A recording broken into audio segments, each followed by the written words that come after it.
Hi guys, welcome back to my channel. So, tingnan nyo yung buto na avocado, ang liit-liit. Malilit kasi yung avocado dito. So, gagawin ko siya yung gaya sa napanood ko maganda raw siyang panghaplas. Kahit sa Pilipinas, nagkakaubusan na ata ng avocado. Sa mga kaso-kasuan,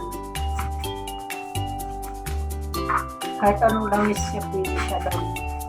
So, itatry ko dito sa olive oil kasi wala akong langis na manok.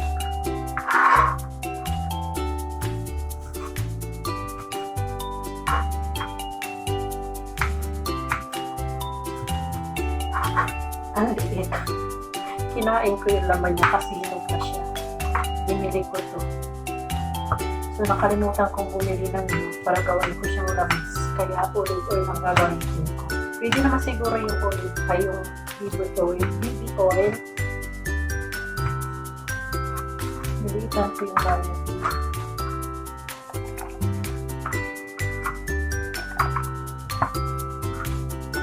Try ko. Kunti lang nilagay kong olive oil kasi try ko lang muna siya.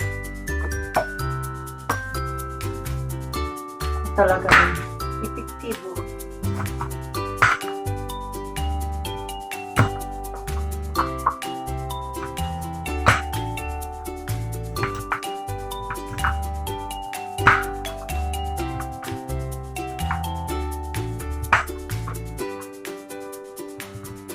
Bahala na siguro kahit anong iba.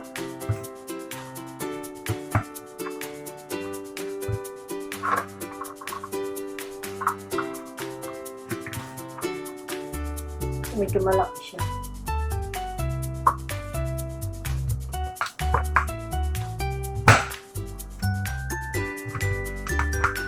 Kasi ang liit ng kutsilyo yung ginamit ko.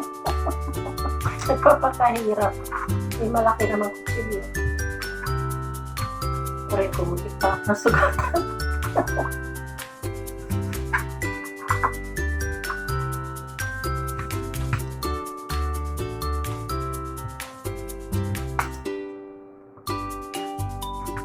Maganda kasi yung olive oil.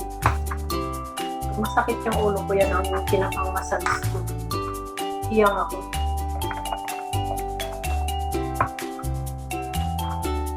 So, haya na yung aking avocado langis. Itatry ko muna siya kontra. So, yan. Napakaplas na ako sa mga masasakit na kasukasuan. Masakit na baywang. Thunderous night. So, thank you for watching. Gaya-gaya lang.